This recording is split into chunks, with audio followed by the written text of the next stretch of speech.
Olá, o JR Entrevista começa agora. O nosso convidado de hoje é o deputado federal Felipe Barros, do PSL do Paraná. O deputado é integrante da Comissão de Constituição e Justiça. Seja bem-vindo ao JR Entrevista, deputado. Eu gostaria de começar a conversa com o senhor falando de um projeto do senhor que tem como alvo as grandes empresas de tecnologia, né, que hoje usam as nossas informações, né? Eu queria que o senhor explicasse para a gente do que se trata esse projeto. Yuri, Renata, é um prazer estar aqui com vocês, obrigado pelo convite.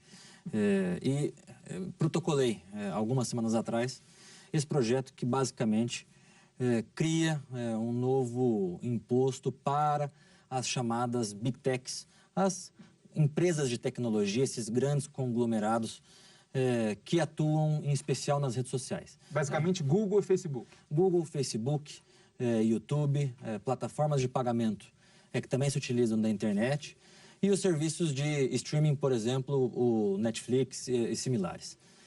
E é o CID Internet, o nome do imposto.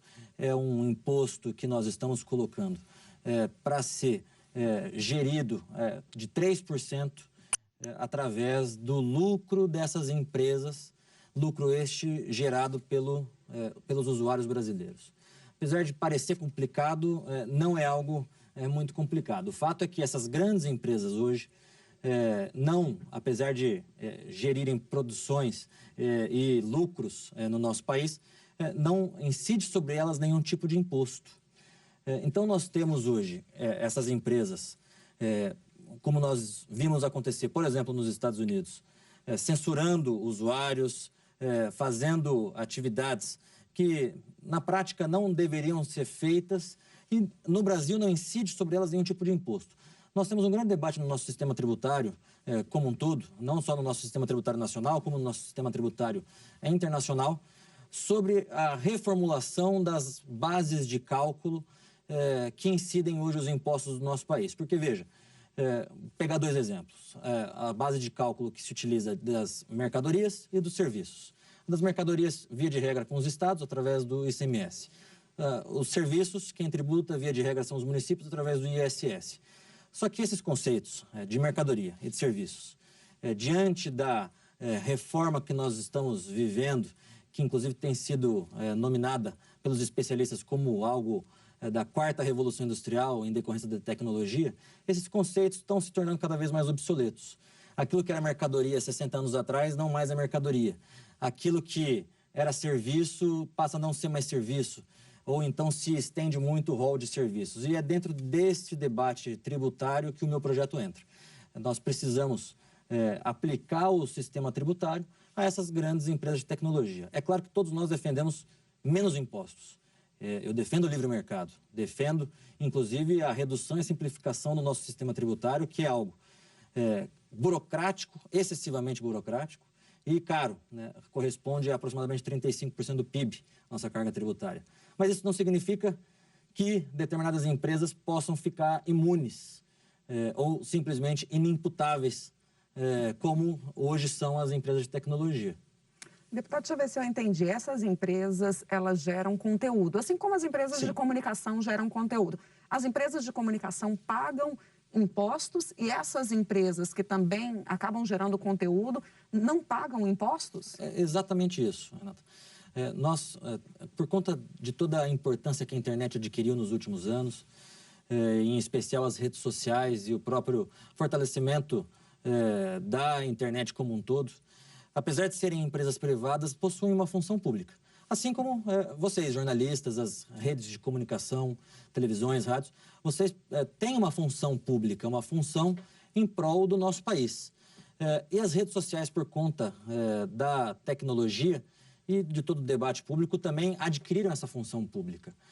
O debate se ampliou a partir do momento que nós temos redes sociais em que as pessoas podem ali exprimir as suas opiniões. Acontece que os veículos, digamos, tradicionais de comunicação, televisões, rádios, etc., pagam impostos, e muitos impostos. E, além disso, são responsabilizados pelo conteúdo gerado. Se vocês falam algo que um determinado usuário não gosta, o que afeta determinado telespectador, quando eventualmente jornalistas praticam algum crime contra a honra vocês são responsabilizados ou podem ser responsabilizados. O que não acontece com as redes sociais. Então, no nosso Marco Civil da Internet, por exemplo, o legislador da época optou por não responsabilizar as plataformas pelo conteúdo ali gerado. Isso foi feito naquele momento porque havia a premissa de que as redes sociais seriam neutras e que, portanto, seriam apenas um veículo para que as pessoas se comunicassem. O que nós estamos vendo na prática é que isso não procede, que as plataformas das redes sociais têm posições, isso inclusive censurando pessoas de posições opostas, categorizando opiniões, utilizando notícias produzidas por vocês nas plataformas das redes sociais, e tudo isso sem serem responsabilizados ou sem serem taxados pelo nosso sistema tributário. Quer dizer, na prática, eles são concorrentes dos meios de comunicação, algo que lá atrás, no início da legislação, não foi observado. Exatamente. E, em sendo concorrentes, há uma concorrência desleal. Porque não pagam impostos. Porque não pagam impostos e não são responsabilizados pelo conteúdo gerado. Mas o seu projeto fala de responsabilização também ou só em relação à tributação? Nós temos 2 projetos. Um projeto traz a tributação. Eu optei por fazer 2 projetos em separados, porque nós estamos em vias de discutir, terminar de discutir e votar a reforma tributária. Para ficar mais fácil a aprovação, Ficar mais fácil né? a aprovação. Então, um projeto que traz a CID Internet, que é a tributação das redes sociais, 3% do lucro auferido, lucro não taxado auferido no Brasil. Esse recurso, inclusive, destinado 100% para a educação pública, para que vá ser utilizado para sistema de internet, Wi-Fi, compra de tablets para os nossos alunos e professores da rede pública de ensino, e também para o Ministério da Defesa, para a chamada guerra cibernética, que é o que nós estamos vivendo no Brasil. Toda semana, praticamente, há hackeamento de órgãos públicos e vazamento de dados, expondo dados de milhões de brasileiros. Então, o recurso seria destinado para essas 2 frentes. E um outro projeto de lei, alterando o Marco Civil da Internet, trazendo a responsabilização das plataformas para o conteúdo que é ali gerado. Inclusive na publicação de fake news, então, essas plataformas poderiam ser responsabilizadas. Sem sombra de dúvidas. Eu participei da CPI das fake news, ainda participo, e tenho insistido no debate das fake news, porque, no meu ponto de vista, o debate das fake news precisa ser melhor enquadrado. Porque, veja, fake news não é uma matéria que vocês fazem que eu não gosto. Ou com um dado errado. Exatamente. Eu posso discordar, o que é natural, mas eu não posso taxar de fake news. Então, para mim, o que são fake news, eu tenho insistido que haja essa conceituação prática do que são fake news. Fake news são notícias, não opiniões.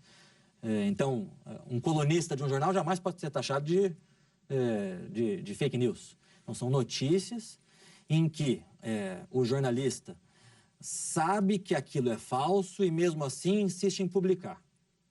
É claro que, para provar isso, é algo complicado. Não só o jornalista, né? Mas a pessoa que publicou. A pessoa que publicou, né? Não sei, porque, veja, um leitor pode ser levado a erro. Se eu leio uma notícia, eu tendo a acreditar que ela é verdadeira. Então, o que eu quero dizer com isso, independente não do iria conceito, responsabilizar quem encaminhar essa fake news. O que eu quero dizer é que esse debate de fake news está tão aberto, e se tudo é fake news, nada é fake news. Se tudo é fake news, uma matéria que eu não gosto, eu posso taxar de fake news. E não é isso. Para quem faz a fake news, é até interessante politicamente usar isso, né, como é tudo fake news. Exatamente. Então, veja, esse debate todo envolvendo as fake news tem que ser melhor delimitado. Vocês, jornalistas, são os principais afetados por esse debate posto da maneira como está posta. Porque eu, ao discordar de uma matéria jornalística, não necessariamente transforma a matéria uma fake news. Né? Discordar é natural. Claro. Agora, eu acusar o jornalista de produzir fake news, daí para isso tem uma distância gigantesca. Então, esse debate todo das fake news tem que ser melhor enquadrado. É isso que eu tenho defendido. Agora, sim, de fato, e respondendo objetivamente a sua pergunta, ao trazer a responsabilização das redes sociais pelo conteúdo ali gerado, as redes sociais podem ser condenadas a indenizarem outro tipo de indenização às pessoas que sofrerem, por exemplo, fake news. Agora, deputado, nesse mundo nosso virtual e tão cheio de fake news, qual que é a importância, principalmente da televisão e do rádio, para combater a desinformação, principalmente nesse período agora de pandemia que a gente está vivendo? Olha, eu tenho insistido na tese que, aliás, na tese, as pesquisas indicam que as pessoas, quando leem uma matéria no celular, no WhatsApp, tendem a desconfiar. Se vem essa matéria na televisão, elas passam a acreditar. Então, a credibilidade e a tendência das pessoas confiarem nos veículos tradicionais de comunicação, televisão e rádio, é maior do que nas redes sociais, sem sombra de dúvidas. Isso traz uma dupla responsabilidade para vocês, profissionais da imprensa, que são essenciais numa democracia, no Estado de Direito. Então, eu tenho visto que esse grande debate envolvendo as plataformas das redes sociais, em especial essa questão das notícias que as redes sociais usufruem sem remunerar os veículos tradicionais, ou vocês jornalistas, precisa ser posto dentro desse debate que nós estamos tendo aqui agora. Porque não pode ser admissível uma rede social usar a credibilidade que um veículo tradicional de comunicação detém, usar na sua plataforma social e simplesmente não ser responsabilizado, não ser taxado e não ter nenhuma das obrigações que vocês têm perante a lei. Então, nós precisamos equilibrar esse sistema todo que está sendo criado por conta da tecnologia. Precisamos gerar uma concorrência leal e não mais desleal, que é o que nós estamos vendo. Bom, e você pode assistir ao JR Entrevista na Record News às 10h40 da noite, no portal R7, no Play Plus, no Jornal da Record, no JR 24 horas, à meia-noite e meia, e também nas nossas redes sociais. Agora, deputado, o que o senhor acha dessa condução do governo federal em relação à pandemia? A gente tem aí milhares de mortes, estamos quase beirando 300 mil mortos. O novo ministro da Saúde ainda não é ministro, Pazuello continua ministro, mas a gente já sabe que não vai ficar. Como é que está essa condução diante de um momento desse que a gente está vivendo? É importante a gente sempre relembrar a decisão do Supremo Tribunal Federal, logo no início da pandemia, que trouxe a competência concorrente no que se tratar da pandemia. O que significa essa competência concorrente? Que a União, em tese, disciplina normas gerais sobre aquilo que pode ser feito ou não pode ser feito durante a pandemia, e os estados e municípios, então, especificam essas regulamentações gerais feitas pela União. Na prática, o que isso gerou no nosso país? Transformou o governo federal num mero envio de dinheiro, enquanto governadores e prefeitos tomam medidas, muitas vezes, sem respaldo nenhum da ciência, medidas que não existe consenso científico e medidas que alguns estudos já têm demonstrado que até podem agravar a situação da pandemia. Que medidas são essas que o senhor está falando? Desculpa interromper. Por exemplo, te cito essas novas medidas que foram tomadas, que se iniciou no Rio Grande do Sul e estão sendo replicadas em algumas cidades, como em Curitiba, a questão de você escolher aqueles produtos que seriam essenciais para serem comercializados. Isso é algo muito difícil de ser feito, é algo que até, no meu ponto de vista, fere a livre iniciativa, fere a nossa Constituição Federal, porque não compete a um governante estipular aquele serviço, aquele produto que é essencial ou não. A gente chega até situações que são, no mínimo, engraçadas, de você ir ao mercado, que sempre se colocou como uma atividade essencial, poder comprar um pó de café para fazer café na sua casa, mas se você tiver com a garrafa estragada, você não pode levar uma garrafa porque se convencionou que uma garrafa não é um produto essencial. Então, são medidas que, justamente pelo vírus ser algo novo, a ciência tem evoluído dia após dia. No começo se falava que determinadas medidas seriam positivas, hoje já não se falam. É natural, a ciência vai evoluindo conforme vai se descobrindo fatos novos e se descobrindo o próprio gerenciamento do vírus. Então, o que eu vejo? O governo federal fez e tem feito aquilo que é possível, aquilo que o próprio Supremo Tribunal Federal disciplinou que caberia a ele, e governadores e prefeitos, por sua vez, também têm feito, só que justamente por conta da decisão do Supremo Tribunal Federal, isso impossibilitou um gerenciamento central da pandemia que, no meu entender, é muito negativo. Agora, deputado, os ministros dizem o contrário. Sim. Que a decisão do Supremo não impossibilitou o governo federal de fazer nada. É uma decisão que trouxe à luz da Constituição uma iniciativa que pode ser concorrente. Tanto municípios, né, como governadores dos estados, como o governo federal, poderiam atuar em conjunto, cada um, né, delimitando ali as suas ações. E o senhor falou que acabou que, na prática, o que aconteceu de fato, é o que a gente viu mesmo, é que o governo federal virou um mero repassador de recursos. Mas neste 1 ano de pandemia, a gente vai para o 4º ministro da Saúde. O senhor acredita que agora o governo federal, até mesmo com os ministros supremos ressaltando que é obrigação do governo federal também propor algum planejamento, alguma forma de sairmos dessa situação grave em que nos encontramos, com o novo ministro, que oportunidade ele traz para a gente combater a pandemia? Eu vejo uma solução que tem que ser imediata, Yuri, é a vacina. Nós não podemos tirar a vacinação como foco. E isso envolve inúmeras questões. A primeira delas, sem sombra de dúvidas, é a aquisição das vacinas, no meu entender, de todas as vacinas que sejam aplicadas cientificamente e aprovadas. Então, temos que adquirir, num prazo pequeno, o maior número possível de vacinas disponíveis. O segundo ponto disso é a própria logística da vacinação. Nós temos hoje, graças a Deus, o nosso sistema público de saúde, que se nós não tivéssemos, certamente, nós estaríamos numa situação infinitamente pior. E o nosso sistema público de saúde tem uma capilaridade enorme e que pode nos ajudar e já está nos ajudando muito na vacinação.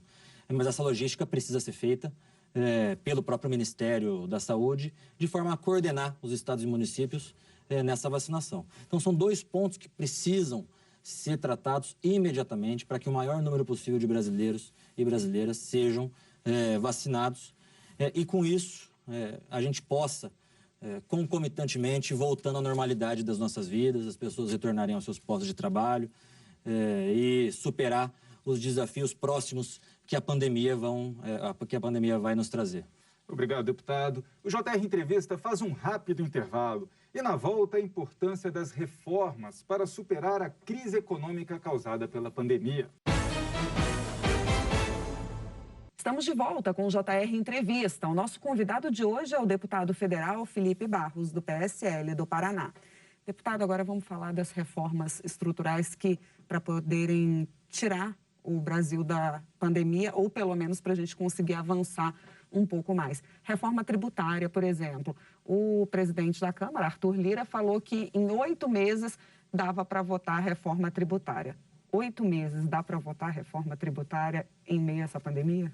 Eu imagino que sim, Renata, porque existe um consenso sobre a necessidade da reforma. Então, os parlamentares, deputados e senadores, todos entendem que é necessário uma reforma. Até os parlamentares da esquerda também entendem que sim. É claro que existe uma diferença conceitual entre o que alguns parlamentares defendem e aquilo que os parlamentares defendem, o que é natural, o parlamento existe para isso. Mas há um consenso sobre a necessidade da reforma tributária. Então, eu acredito, sim, que é possível que a reforma tributária seja feita num curto espaço de tempo, porque nós já aprovamos a reforma da Previdência no primeiro ano, em 2019, e com isso nós mexemos em um dos pilares das despesas do governo. Nós precisamos aprovar uma segunda reforma, também que mexe com as despesas, que é a reforma administrativa. Mas nós temos que mexer também no pilar da arrecadação, da receita propriamente dita do governo, e aí sim a tributária. São essas duas reformas que precisam, no meu ponto de vista, ser priorizadas. Agora, Renato, uma pergunta que a gente sempre faz aos parlamentares que vêm ao JR Entrevista é: que reforma tributária vai sair, né? Que reforma será possível? Cada parlamentar tem uma ideia de reforma tributária. O senhor mesmo disse que defende uma redução de impostos. A gente sabe que, nesse momento, até a equipe econômica diz que não é possível reduzir impostos, né? Mas sim simplificar. Então, o senhor acha que essa reforma, que sai em 8 meses, seria uma reforma de apenas simplificação tributária? Nós temos que ter dois pontos de vista. O primeiro deles é que é urgente uma reforma. E reforma boa é reforma aprovada, desde que não aumente a carga tributária e nem complique mais o nosso emaranhado burocrático. Então, se a reforma aprovável for aquela que apenas simplifica, isso já vai ser bom para o cidadão na ponta, para o povo brasileiro. E o segundo ponto de vista que nós temos que ter como norte é a reforma ideal. E no meu ponto de vista, em decorrência das mudanças econômicas que nós vivemos, principalmente por conta do advento da tecnologia, que nós estávamos falando há pouco, da chamada quarta revolução industrial, que, em especial, a internet gerou na nossa sociedade. Isso se reflete também na forma como o Estado vai ter a sua arrecadação e, portanto, no nosso sistema tributário. Eu defendo muito a tese defendida pelo Movimento Brasil 200, por alguns empresários, como o Flávio Rocha, a tese do microimposto sobre aplicações ou transferências financeiras. É algo moderno, é algo que pode aumentar a arrecadação do Estado brasileiro, diminuir a carga tributária para o cidadão e simplificar todo o nosso emaranhado burocrático. Sei que, apesar de, no meu ponto de vista, ser a reforma ideal, talvez seja pouco provável que ela seja aprovada. Mas nós temos que ter um norte. Deputado, o nome disso é CPMF? É um nome mais bonito para CPMF?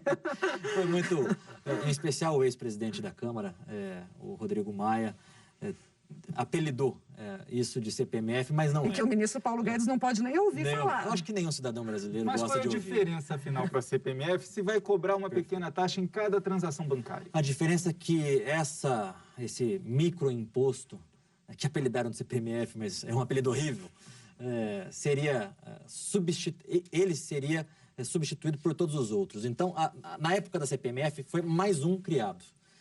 Esse novo modelo do microimposto, não. Todos os impostos atualmente seriam substituídos pelo microimposto. Isso reduziria em muito a carga tributária brasileira. Existem estudos que apontam que poderia ser reduzido em 50% da carga tributária do que a gente paga. E não preciso nem falar da própria simplificação. A gente só pagaria o imposto uma vez só, a cada transferência. Então, simplifica e o custo do imposto é diminuído consideravelmente e a arrecadação do Estado brasileiro aumenta. Então, apesar de terem apelidado de CPMF, não tem absolutamente nada a ver com a CPMF do passado. Lembrando que você pode assistir ao JR Entrevista na Record News às 10h40 da noite, pelo portal R7, no Play Plus, no Jornal da Record, no JR 24 horas, à 00:30 e também nas nossas redes sociais. Então, deputado, não é CPMF, mas que parece, né, Renata? Quais impostos seriam eliminados para ter esse novo imposto, então? E aí nós temos dois debates, Yuri. Uma vertente que defende que todos os impostos, sejam municipais, estaduais ou federais, sejam substituídos por esse microimposto. E existe uma outra vertente dizendo que apenas os impostos que são responsabilidade da União seriam substituídos por esse microimposto.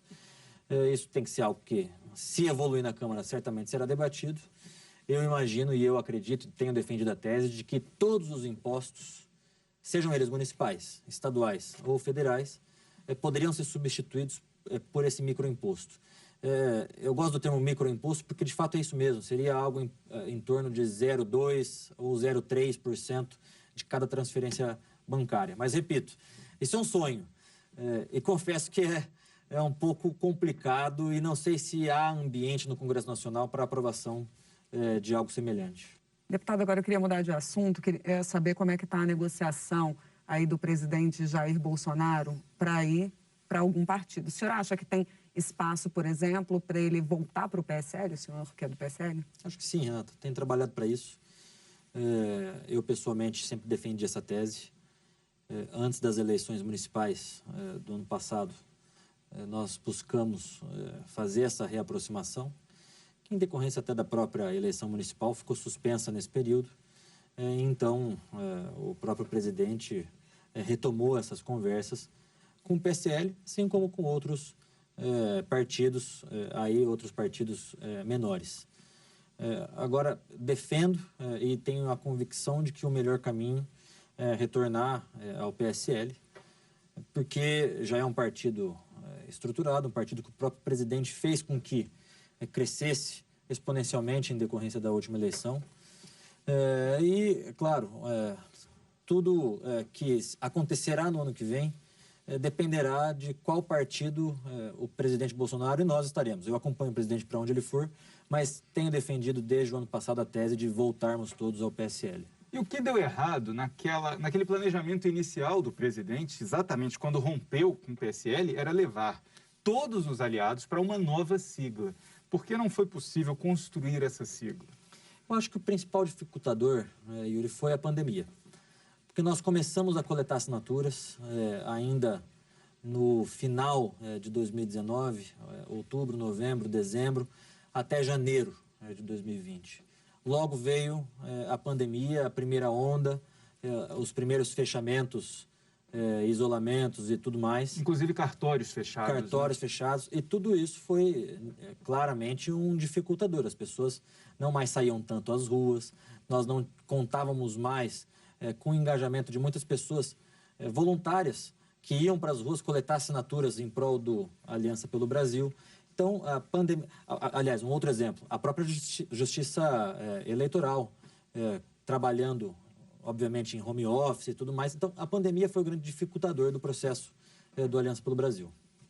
Bom, e o JR Entrevista vai para o intervalo. No próximo bloco, a articulação política com os novos líderes no Congresso. Até já.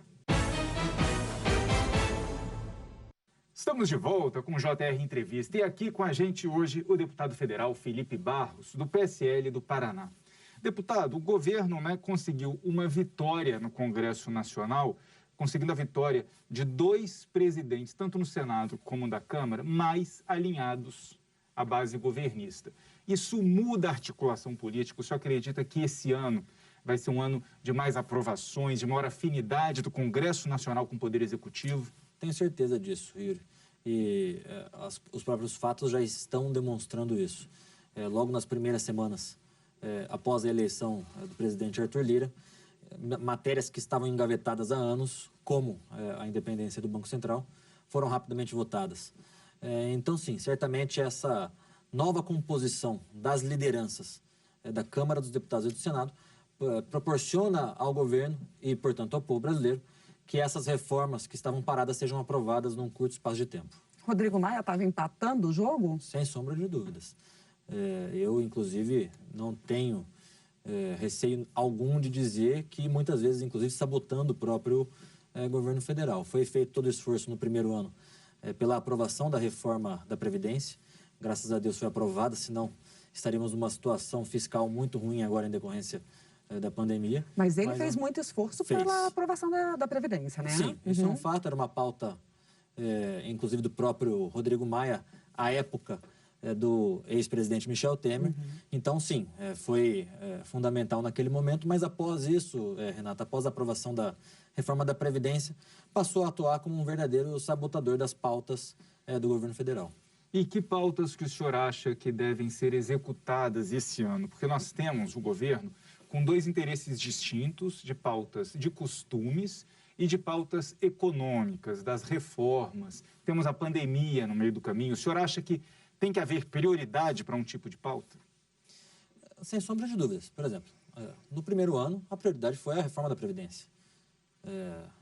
Então, claro, existem aquelas prioridades de ordem econômica, mas também existem outras reformas, outros projetos de lei que também são prioridades essas, inclusive, selecionadas e elencadas pela população à época da eleição. A gente não pode se esquecer que a eleição de 2018 foi marcada principalmente em decorrência das pautas ditas morais ou pauta de costumes. Eu me lembro de análises de inúmeros jornalistas naquele período que diziam e faziam essa constatação. Só se fala de pauta de costumes nessa eleição, não se fala dos problemas econômicos do Brasil. Então, a população escolheu um projeto que foi posto para a população inúmeros subprojetos morais ou de costumes, como se chama. Então, existem as prioridades econômicas, sem sombra de dúvida. Mas isso também não anula as outras prioridades, que são prioridades que a população elencou, e podem muito bem esses dois assuntos tramitarem em conjunto na Câmara dos Deputados. Deputado, muito obrigada pela entrevista. Obrigado. Bom, e o JR Entrevista fica por aqui. Lembrando que você pode assistir ao programa na Record News às 10h40 da noite, no portal R7, no Play Plus, no Jornal da Record, no JR 24 horas, à 00h30, e também nas nossas redes sociais, Yuri. Muito obrigado uma vez mais pela presença do senhor aqui com a gente e obrigado também a você pela audiência e companhia. Até a próxima. Tchau, tchau.